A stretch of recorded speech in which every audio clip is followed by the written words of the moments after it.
everyone, welcome back to JP's Budget Collecting and our weekly look back at the hot comics from 6 months ago.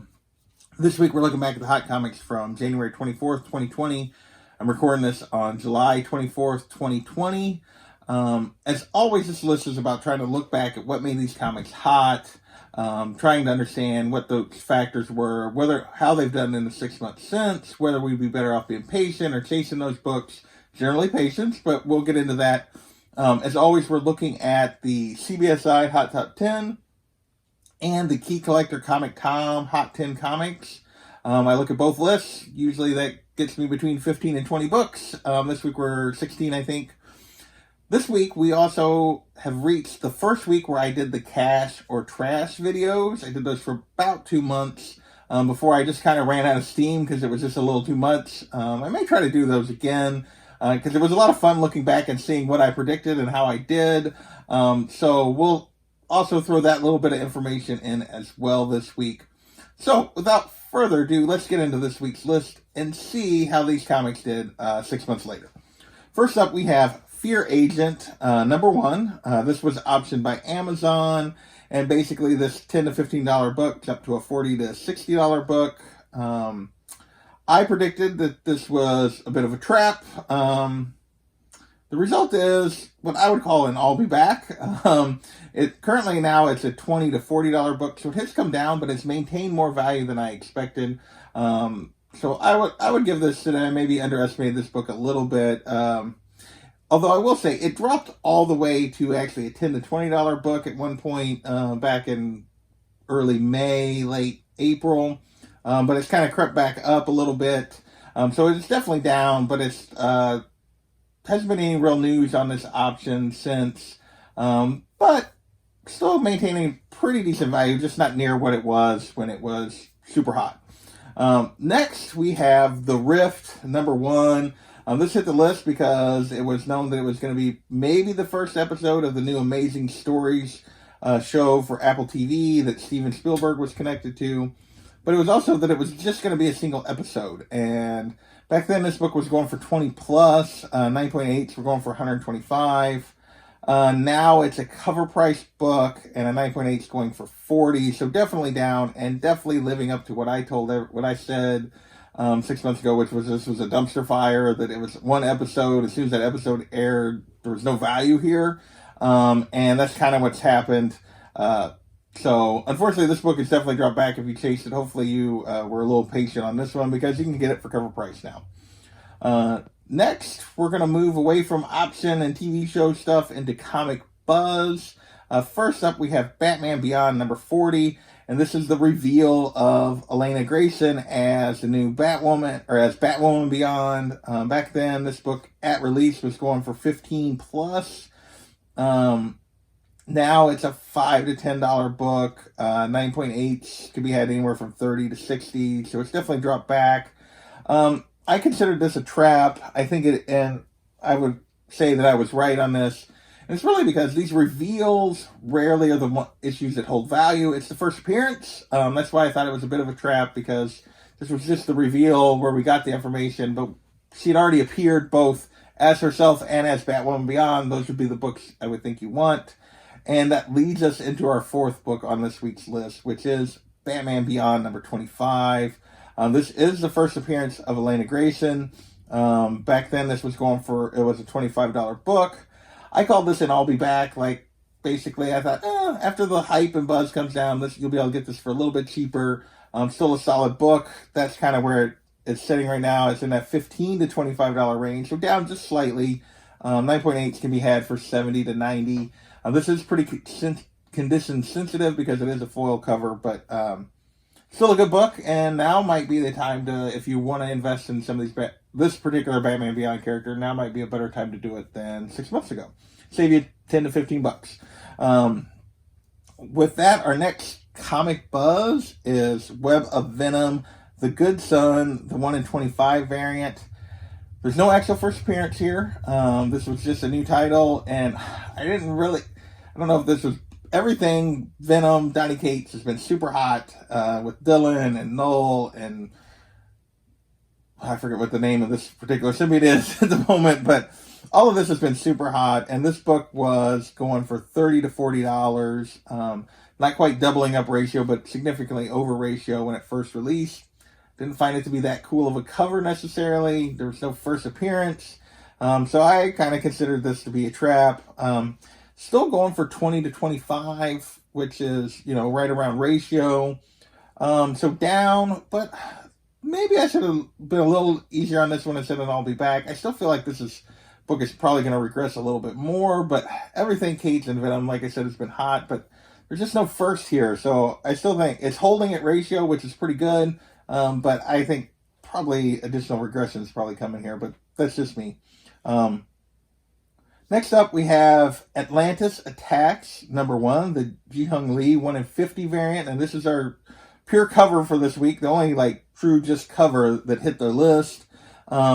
This book, this 1 in 50 was going for 100 plus at release. It's a gorgeous cover, but now it's down to, lost my place, 50 to 80. And there's only been 3 sales in the last 3 months at those prices. It's listed in that 50 to 80 range, but nobody's really buying it. Like I said, there's only been 3 sales scattered throughout there. There's several on eBay. I considered this to be a trap back in the thing, that this was a book that was too high, and I thought that because not major characters on the cover, even if it's a gorgeous cover, and there's no first in the book. And that seems to be what's happening with this particular book. Next, we have Swamp Thing 50, the first appearance of Justice League Dark, and kind of a prototype. They don't really call themselves that. It's not exactly the characters that appear later as Justice League Dark, but it is a team up of those type of characters.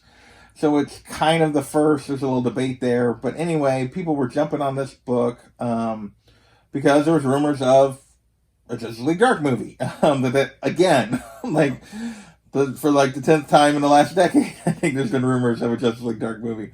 So back then, this book jumped to 20 plus.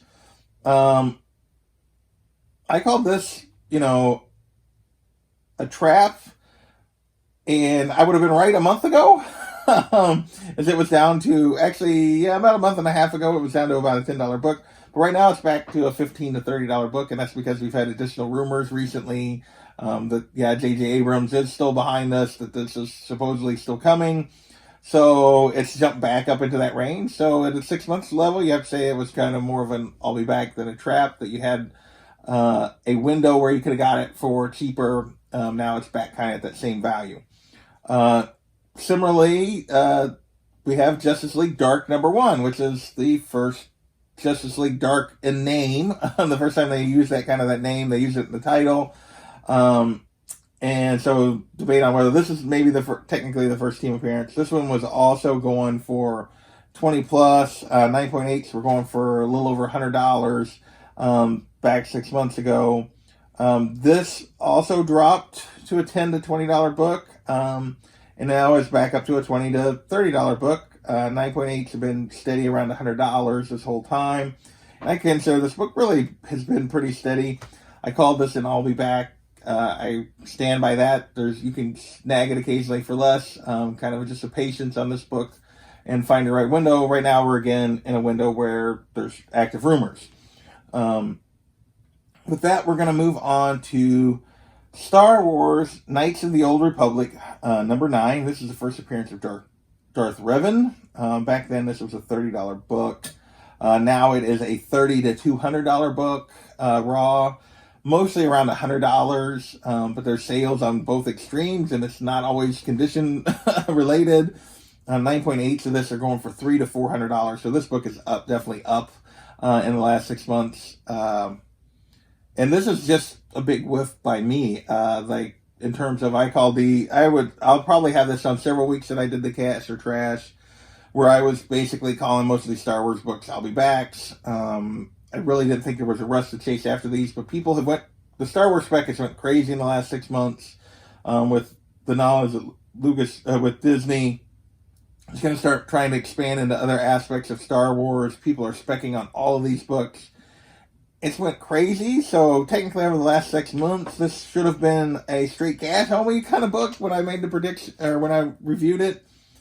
At this point, it's definitely an I'll be back. I think, you're going to have to wait for stuff to die down to be able to get a good deal on this or really pick your spot. But yeah, so first of many Star Wars books I think that I am going to be talking about on these look backs where I missed when I did the Cast or Trash. So next we have Tales of Suspense number 94.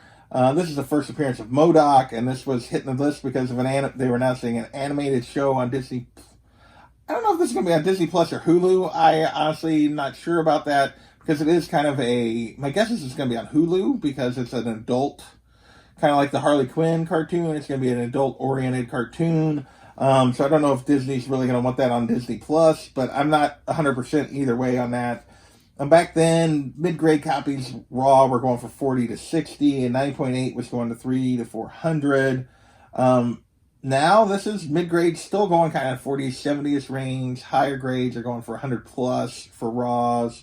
9.0 is around 450. So overall, this book is up just a little bit. It's continued to go up. I feel like maybe there was just a little bit of an undervalued book. So I missed a little. I missed on this one as well. I undervalued this one. I thought it would come back a little bit. It did not. It's continued to grow. Not like the Star Wars book, but it has continued to grow some in value. So there was another book though also associated with this show, and that is Amazing Fantasy number 7, the first Monica Rappaccini. And this is a character I'd never heard of before, but she was supposedly going to be appearing in the MODOK show.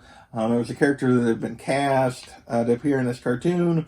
And back then, this jumped to a $20 plus book. Now, this one I called a trap because this is a character we didn't heard of. This isn't MODOK. This isn't a long-lasting villain that we really know anything about. Maybe when the show comes out, this book will take off again. But right now, it's a $5 to $10 book. And occasionally, so basically, you can, if you're patient, you can get this for cover. So this book is definitely down over the last 6 months. Next, we have Captain America number 354. This is the first John Walker as U.S. agent. It's not his first appearance. It's not even the first appearance of a U.S. agent. It's his first appearance as U.S. agent. And this made the list because of set photos of the guy. We knew he was cast in the Falcon Winter Soldier show, and there were set photos of him in the U.S. agent uniform holding the shield. So this book jumped up to a $15 to $20 book. I kind of figured this was a trap because it wasn't really a first appearance. The character, this one's been pretty steady. It's still a $10 to $20 book. It hasn't really gained or lost. The show has been delayed. We'll see what happens when the show comes out. If the character becomes a fan favorite, maybe this is still a little bit undervalued. But you can definitely still get this book for, $10 to $20, which is not bad. So maybe calling it a trap at $10 to $20 was maybe a little harsh on this one, probably, and I'll be back. But it doesn't have a ton of value so far either way. Next, we have another Captain America. This one, number 333, and this is the first appearance of John Walker as Captain America. Still not his first appearance. That didn't actually make this list, either of the lists this week. Now, this one jumped up to $20, and the 9.8 was going for $150. Now it's a 5, and I called this one a trap, and this one was, this is now a $5 to $10 book, 9.8. Last sale was way back at the beginning of May on the 9.8, so it's not super relevant. It was 170, which was slightly up, but the value of the raw copies has come down since then quite a bit. So yeah, this book is definitely dropped in value overall. So he's supposed to appear as U.S. agent, so I wasn't sure. It's not his first appearance. It's not his first appearance as U.S. agent. Not sure why people were jumping on this one necessarily, but anyway, this book has definitely dropped back in the last 6 months. Next, we have Thunderbolts number 4, and this is the first appearance of Jolt. And basically, there was an actress, Asian American actress, who kind of fits the description of Jolt, who was cast for Falcon and the Winter Soldier. She put a post on Instagram of her new tattoo, and it was a little lightning bolt, so everyone assumed this is the character she was after. We don't actually know yet. Didn't know for sure then. And basically, it hit the list because Tom and Key Collector said there was a 1,300% increase in sales, but it only jumped up to a $5 to $10 book. It's currently still a $5 to $10 book. I said I'll be back on this one, and it hasn't went anywhere. Like, you can still get it for $5 to $10. It's been steady. Might be a decent book to spec on right now because somebody is. If you want to like grab it for $5, it's out there for that. 5 plus shipping can be had. Next, we have Hulk #1 from 2008. This is the first appearance of Red Hulk, and this was based off a set photo showing Scarlett Johansson with a glowing red vial, like a vial with glowing red stuff in it. So everybody speculated that was what was going to create the Red Hulk, and maybe we'll see that in like a after scene or something like that, because we do know General Thunderbolt Ross is in the movie. There's also spec that he's going to appear in the She-Hulk show eventually. So back then, this jumped up to a $35 book. 9.8s were going for $190. Now it's basically a $20 to $50 book, so it's still kind of in that same range. 9.8s are still setting $200 to $250, so they creeped a little bit. I call this up slightly. I mean, it's been pretty steady, honestly, like since this kind of rumor. You can occasionally get it for less. Occasionally it goes for more, but it's kind of in the same range. So definitely a good book, and it hasn't really taken off yet. So now would be a good time to probably shop for maybe a deal. But yeah, it's kind of just sitting in that same range right now. Final book of the week is more MCU spec, and that is Vengeance #1. This is the first appearance of America Chavez. And basically there was rumors she was going to be in the Doctor Strange movie. Back then, this was a $50+ book. 9.8s were for raw copies. 9.8s were going for $350, and it's still basically in that same range for raw copies. 9.8s have crept down a little bit, $250, $300, pretty consistently. Although the most recent sale was actually for $400. Somebody paid quite a bit more. There's actually listings for less, so I'm not sure why they did that, but that is the last sale. Call this an I'll be back. I think this is basically sitting in that same range, so wasn't necessarily wrong on this one, but yeah. So that is this week's list. Hope you guys learned something. You can see that Jason's not always right. Probably a little overly negative on some of these books when I did. We're still in the cash for trash. But for the most part, the books either dropped a little bit or a lot or held steady. A couple books went up. The Star Wars stuff has been going crazy. So I want to thank you guys for watching, and we'll catch you next time.